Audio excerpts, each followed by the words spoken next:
Olá aos colegas e amigos que acompanham Evidência Saúde. Meu nome é Daniel Pierre e eu vou apresentar para vocês os highlights da semana que se passou, mostrando algumas evidências que nos chamaram a atenção.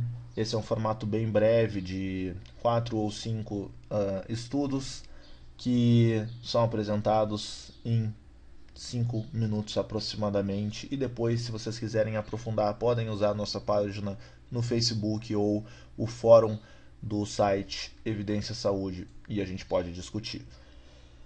Começando com um trabalho de cunho um pouco mais fisiológico, que estudou os efeitos do treinamento físico em doentes de doença arterial periférica. Esses pacientes eles apresentam baixa capacidade ao exercício e também claudicação, que é aquela dor em membros inferiores. E esses pesquisadores randomizaram 35 pacientes para 12 semanas de treinamento diretamente supervisionado ou treinamento domiciliar.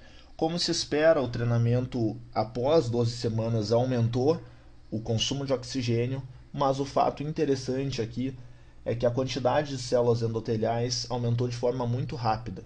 Após somente 3 semanas do treinamento supervisionado, os pacientes mostraram um aumento significativo nessas células, o que reflete um aumento da angiogênese precedendo a melhoria no VO2 de pacientes com doença arterial periférica. É um trabalho um pouquinho mais fisiológico, mas para quem trabalha com essa população, acho que pode ser interessante estudar para explorar um pouco os mecanismos que estão relacionados ao consumo de oxigênio na PAD. Um outro trabalho publicado no New England Journal of Medicine, mais na área da fisioterapia e da pneumologia, é com doença pulmonar obstrutiva crônica, DPOC, e a obstrução de vias aéreas. Esses pesquisadores investigaram a diferença nessas alterações, que podem ser tanto destruições enfisematosas nesses pacientes e também uma menor proporção de vias aéreas. E o que foi encontrado aqui é que, além de uma destruição enfisematosa, os pacientes com DPOC eles têm uma menor quantidade de vias aéreas pequenas, aquelas com um diâmetro menor do que 2 milímetros, e isso pode estar associado à resistência respiratória que é expressada na DPOC. Acho que é um trabalho, para mim aqui o trabalho ele tá aberto, então consigo, como vocês podem ver aqui, eu consigo explorar o artigo completo, e é um artigo muito rico, com fotos da tomografia computadorizada e diferentes estágios da DPOC. Eu acho que vale a pena aí para o pessoal que trabalha com essa população conhecer. Um outro trabalho transversal, mas muito interessante, sobre dieta e densidade mineral óssea, foi feito com gêmeos ingleses, exatamente para reduzir a influência de idade, estilo de vida e principalmente os fatores genéticos.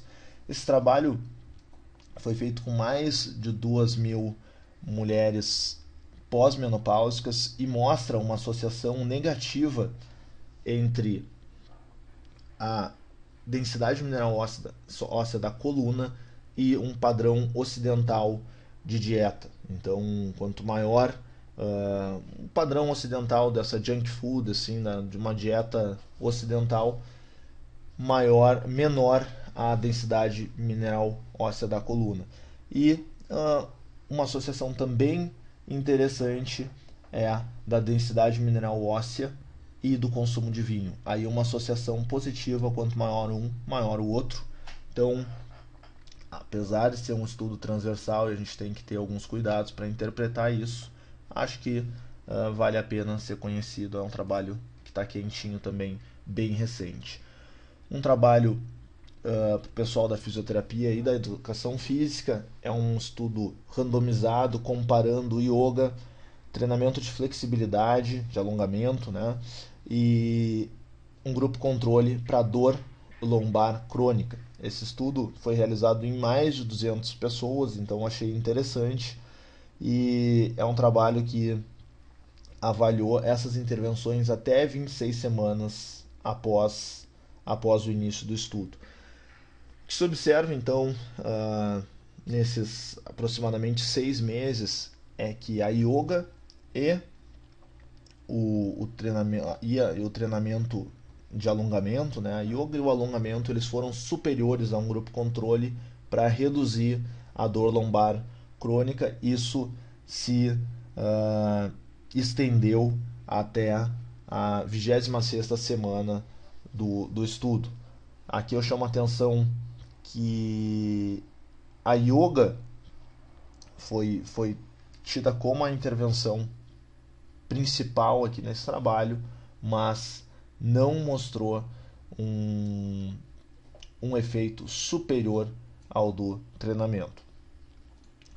E um outro tema que eu gostaria de chamar a atenção de vocês é para um debate que tem sido intenso nos últimos tempos sobre o screening para câncer de próstata. Então, na verdade, o que se faz e o que se fazia até hoje é o exame de PSA, que é um antígeno prostático específico. E isso é um screening largamente empregado para aqueles que têm níveis mais altos de PSA, então vão talvez para uma biópsia de próstata, e isso tem sido modificado nos Estados Unidos. Então, uma força-tarefa, lá, um painel, decidiu retirar o screening por PSA para câncer de próstata em homens saudáveis.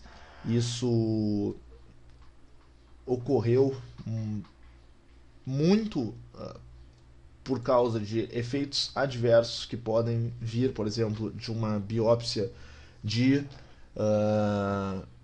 próstata, quando o nível de PSA é alto, mas depois o câncer não é confirmado, mas algumas complicações podem surgir naqueles homens que passam por isso. Então, quem quiser dar uma lida sobre isso, eu recomendo essa matéria aqui que o New York Times publicou e explica um pouco melhor essa briga, ou também uma perspectiva, um artigo de perspectiva sobre esse screening que saiu semana passada no New England. Então, como vocês podem ver, esse tema está bem quente e eu acho que não demora muito para chegar no Brasil e isso começar a ser discutido aqui também. Tem várias críticas, vários posicionamentos contra e a favor, então acho que vale a pena vocês conhecerem um pouco mais sobre isso.